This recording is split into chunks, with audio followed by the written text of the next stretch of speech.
Everyone wants to talk about the joy and easy parts of working out with a disability, and rarely want to talk about how hard it actually is. So here I am to change that. I wanted to share with you 10 harsh fitness truths that women with disabilities will never tell you.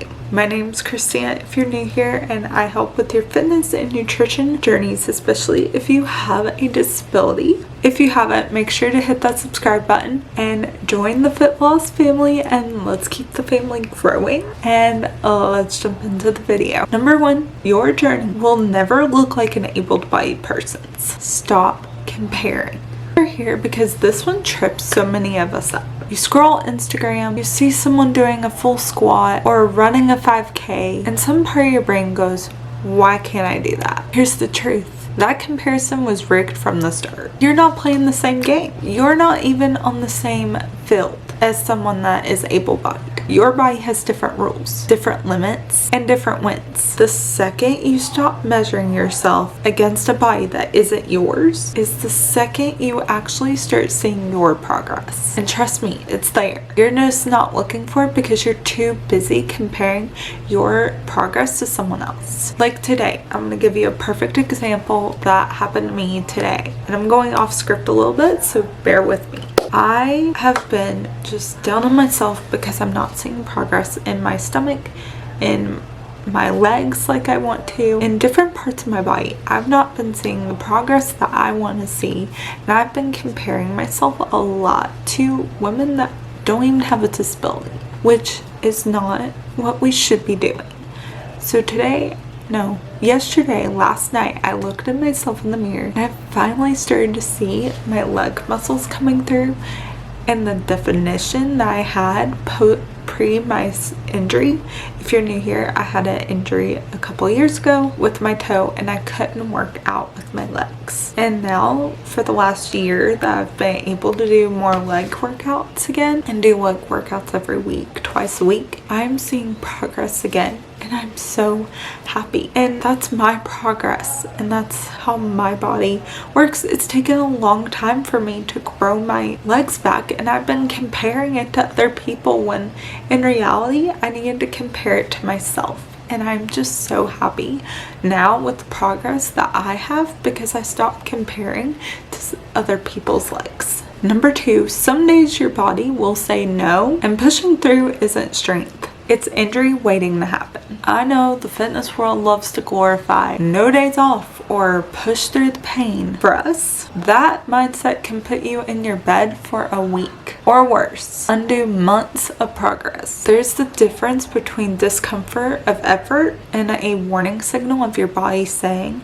not today. Learning to tell those apart is a skill, and it took me a long time to learn it. It took me a long time to learn that resting when my body needed it isn't me being weak or lazy. It's me playing the long game. The people who are still doing this 5 years from now are the ones who learn to listen to their body, not the ones who push through everything. Number 3 is modifications aren't cheating.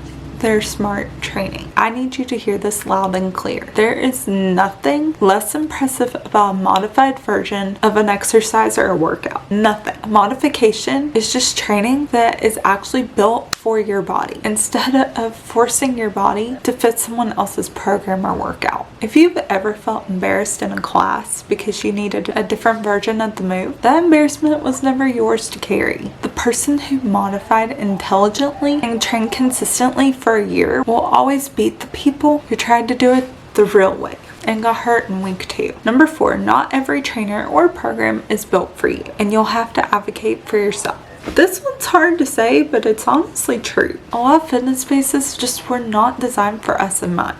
You might ask a trainer for a modification and get a blank stare. You might walk into a gym and realize that none of the equipment works for your body. That doesn't mean that fitness isn't for you. it means you might have to be the one that knows your body more than the one teaching the class. That's not fair, and I'm not gonna pretend that it is. But it is empowering once you realize you don't need permission or a perfect program to start. You just need information, and that's what this channel is for. Number 5, progress isn't always the scale. Sometimes it's a pain-free day. If the only thing you are tracking is the number on the scale, you are missing 90% of what is actually happening to your body. For us, progress may look like going through the grocery store without actually having to sit down, sleeping through the night without pain waking you up, climbing a flight of stairs without your heart racing, putting your shoes on without help. Those are wins, huge wins, and they don't show up on the scale, but they show up in your life.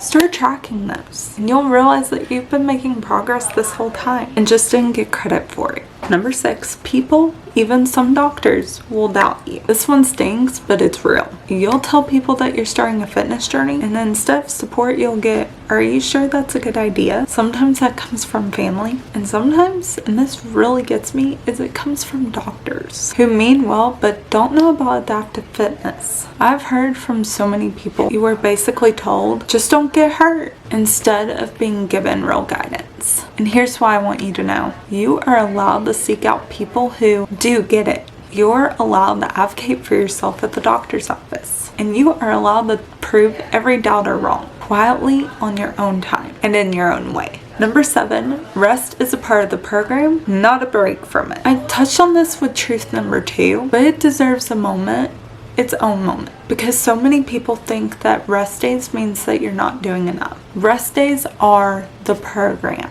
This is where your body adapts, repairs, and gets stronger, especially for women that are managing chronic pain, fatigue, or inflammation. Skipping rest days do not make you more dedicated. It makes you more likely to crash. Building rest into your plan, not just taking it when you're absolutely exhausted, is one of the most advanced, greatest things that you can do. Number 8, sometimes your journey feels lonely because not everyone around you gets it. I want to be real with you for a second. There are times I've felt completely alone in this. My friends were doing workouts I couldn't do. Fitness content online didn't look like me or talk to me. And honestly, this is the loneliness is a part of the reason why women with disabilities quit and give up before they even start. And you're not weird for feeling this. You're not too sensitive. You're just underrepresented in a space that finally is starting to catch up. And that is exactly why I make this content. So when you feel like nobody gets it, you've got somewhere to come back to. Number 9, food freedom doesn't mean no rules. It means rules that work for your body. A lot of people hear food freedom and think it means no structure, eat whatever, whenever, zero thought, but that's not it. Food freedom means that you've built a way of eating that actually works for your body, your medications, your energy levels, your digestion, your mental health around food, without the guilt and spiral every single time you eat something that's not on plan. For a lot of us, certain medications affect appetite, certain conditions affect digestion, and generic diet advice does not apply for us. Food freedom is actually figuring out what works for your body and making peace with it guilt-free. Number 10, the last one. The hardest part isn't the workout, it's starting. Here's the truth that ties this all together. Every single thing on this list gets easier when you actually begin. The fear, the comparison, the doubt from other people, the not knowing where to start, all of that is the loudest before you take action. Once you start, even small, even modified, even imperfect, that's not an accident. Some part of you is ready. Let this be your sign to take the action. Okay, which one of these hit different for you? Drop the number in the comments. I read every single one, and if you're actually ready to start or restart this journey the right way for your body, I've got a video for you. That is your perfect next step. Make sure to hit that like button, comment any video that you'd like to see, subscribe to my channel, and let's see how fast we can get me to 1,000 subscribers, and I'll see you in the next video. Love you girls. Bye.